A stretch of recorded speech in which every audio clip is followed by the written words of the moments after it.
Hi, this is Carly from bunsandmyoven.com, and today I'm going to show you how to make this creamy, sweet, tangy, crunchy macaroni salad. This is an Amish macaroni salad, and if you've never tried anything like this before, you're probably going to be a little bit surprised. The dressing is not at all like a traditional macaroni salad, but it is so good. Let me show you how to do this.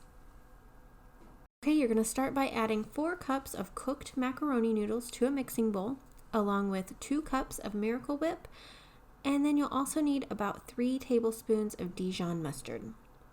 Next up, you're going to want to chop up a small red bell pepper. You'll also need a small sweet onion chopped up, along with 3 stalks of celery.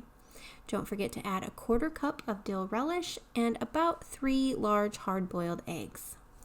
You'll also want to add in 3/4 of a teaspoon of celery seed, a 1/4 cup of granulated white sugar, and a tablespoon of distilled white vinegar.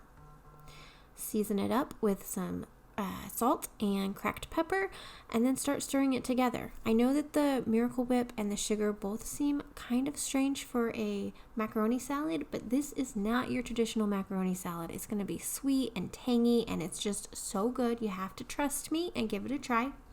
You can definitely stir the dressing ingredients together in their own separate bowl if that makes you feel more comfortable. I personally just toss it all into one bowl and mix it up. I've never had an issue with this method. It works great and it saves a dirty dish. So I just like to serve this up anytime we have a cookout. It's perfect during the summer and goes great with just about any kind of grilled meat, such as steak or chicken or pork chops. And it's really just a nice twist on a traditional macaroni salad. Serve it up, enjoy it, and I hope that you love this recipe as much as we do. Keep watching for more of our favorite summer recipes. You can find all of these at bunsandmyoven.com.